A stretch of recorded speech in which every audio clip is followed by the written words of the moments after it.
This is my third time trying to record this video. I'm tired. Bear with me. Hello and Happy New Year. It is 2022, the end of the year, the start of the new year.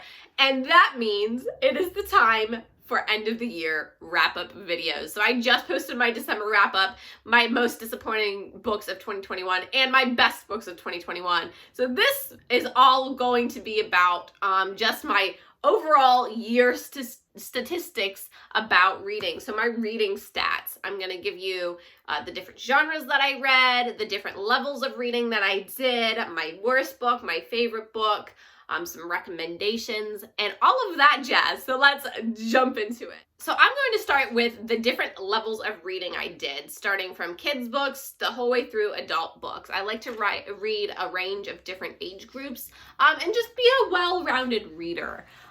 So I read 34 adult novels this year, 10 adult nonfiction novels, which also included some poetry books and things like that. I read, my best friend is an author and she has written multiple poetry books, and I read 3 of them this year. So that was very fun, and that added to my little stats here.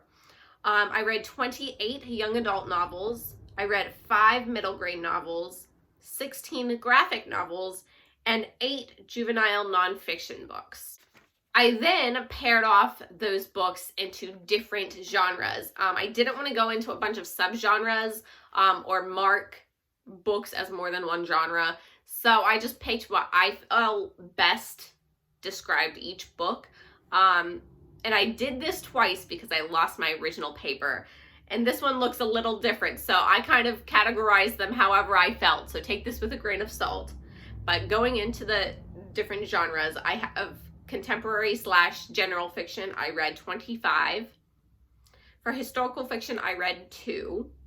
For nonfiction, including adult and juvenile, I read 20.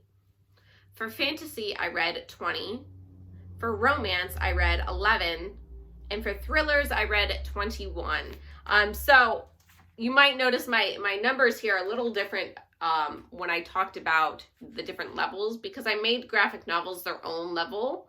But some of them were nonfiction. So that's why I have 20 nonfiction in the total, but only 18 when I separated adult and juvenile, because some of them were graphic novels as well.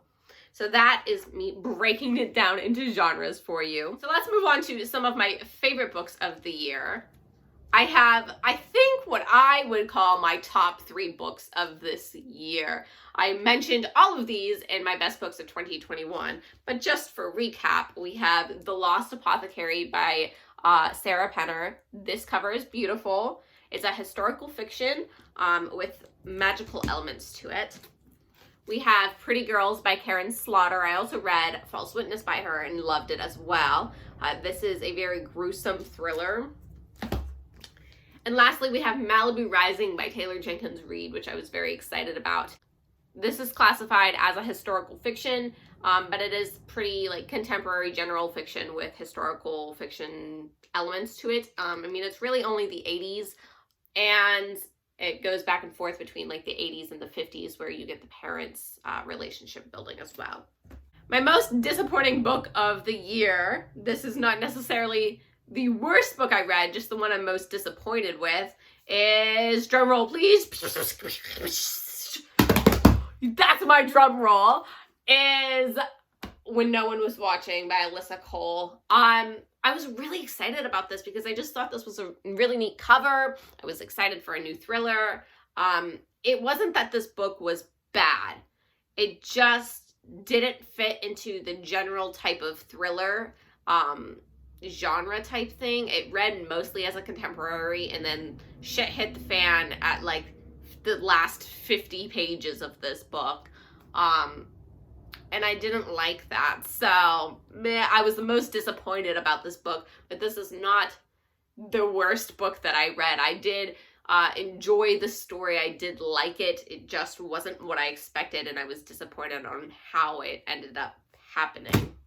I also want to give you some extra recommendations. So if you're looking for a good nonfiction read, one of my favorite nonfiction reads this year is Will My Cat Eat My Eyeballs by Caitlin Doherty. She is a mortician and funeral director, and she does a question and answer book all about death and what happens after you die and all of that jazz. And it was really fascinating and really gave you a lot of good fun facts, but added a sense of humor, and I enjoyed it. If you're looking for a graphic novel recommendation, if you haven't read a graphic novel, or you want to try one for the first time, one that I really enjoyed this year was Displacement by Kiki Hughes. This is a young adult fiction graphic novel that deals with the Japanese internment camps during World War II, and it takes, our main character lives in present day and ends up having kind of like flashbacks where she time travels to these internment camps and meets her grandma and kind of lives through what her grandma lived through by time traveling, and how history can relate to present day. And I really enjoyed this. I had quite a few graphic novels that I really enjoyed this year, but for today's sake, I'm recommending this one to you. Some other stats of the year: I read a grand total of 100 books exactly. I was so happy that I made it to that 100 number. It's not all about numbers, but it was a huge goal of mine, so I was happy that I could finally succeed at that goal. My page count total, according to Goodreads, was 27,397 pages. My average book length was 273.